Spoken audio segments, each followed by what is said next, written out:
Mais de 40 mil pessoas aguardam hoje por um transplante de órgãos no Brasil. Embora o país tenha o segundo maior sistema de transplantes do mundo, perdendo apenas para os Estados Unidos, uma falha grotesca ocorreu no início desse ano no Rio de Janeiro.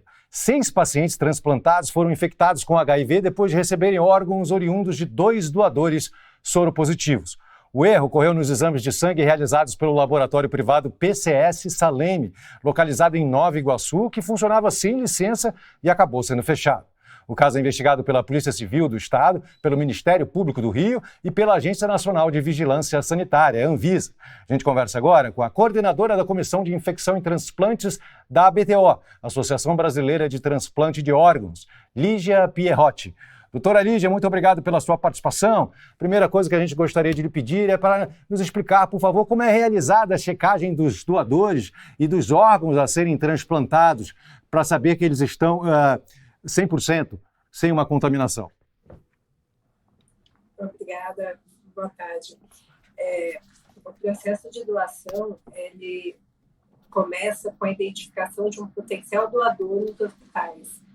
E os hospitais são vinculados a organizações de procura de órgão. Cada estado tem várias organizações de procura de órgão que atendem uma região, né, pré-delimitada. Então, para dar um exemplo, São Paulo tem 10 organizações de procura de órgão. E quando o hospital identifica um potencial doador e aciona a organização de procura de órgão, é então iniciada uma série de protocolos para avaliação da possibilidade daquele doador vir a doar os órgãos. A organização de procura de órgão encaminha uma equipe, essa equipe vai avaliar a condição de saúde do doador, vai conversar com a família, também passa por autorização da família para a doação do órgão, claro, e para a coleta de sangue, que faz uma série de exames, não só de doenças infecciosas, mas também de imunologia, de compatibilidade do sanguíneo ABO, para daí, então, dizer se aquele doador pode doar o órgão, se pode doar todos os órgãos ou só determinados órgãos.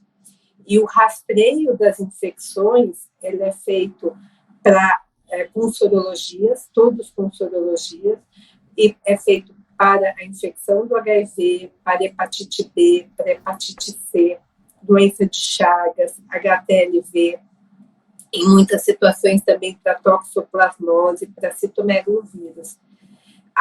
A condição de liberar um doador para doar o órgão, ela não necessariamente é a exclusão de todas as infecções. Algumas infecções a gente pode aceitar o órgão e tomar as medidas necessárias no receptor. Por exemplo, a gente aceita doador com hepatite B, com hepatite C, com doença de Chagas, mas a gente não aceita hoje no Brasil doador com infecção pelo HIV.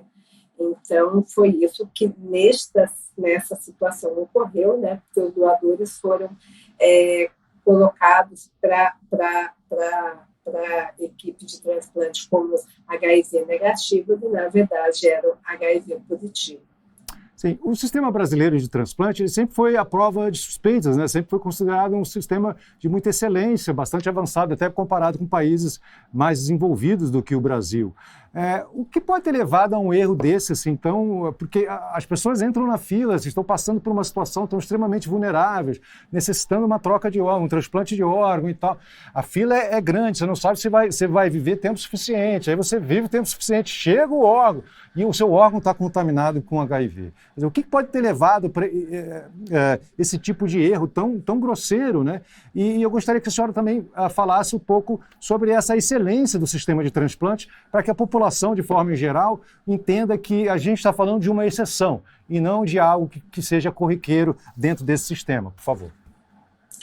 Sim, é importante, eu agradeço a tua oportunidade de esclarecer, esse é um fato sem precedentes. O Brasil tem um dos maiores programas de transplante do mundo e o maior programa de transplante público, né, que 95% da atividade do transplante no Brasil é feita pelo SUS, é um programa robusto de excelência e esse fato de transmissão de HIV é um fato sem precedente, nós não temos nenhum fato documentado de transmissão de HIV. E o que aconteceu não foi uma falha no protocolo de rastreio, foi uma falha no cumprimento do protocolo. É isso que sempre eu estou esclarecendo e procurando fazer essa distinção. O protocolo não foi cumprido, e ele não foi cumprido porque toda a cadeia de cuidado do paciente precisa ser feito dentro das boas práticas de cuidado.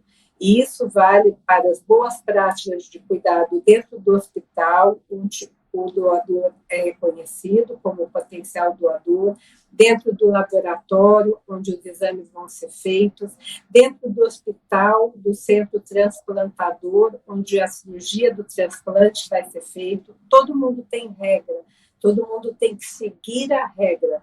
E o laboratório não seguiu a regra. Exatamente quais regras ele violou, eu não consigo dizer.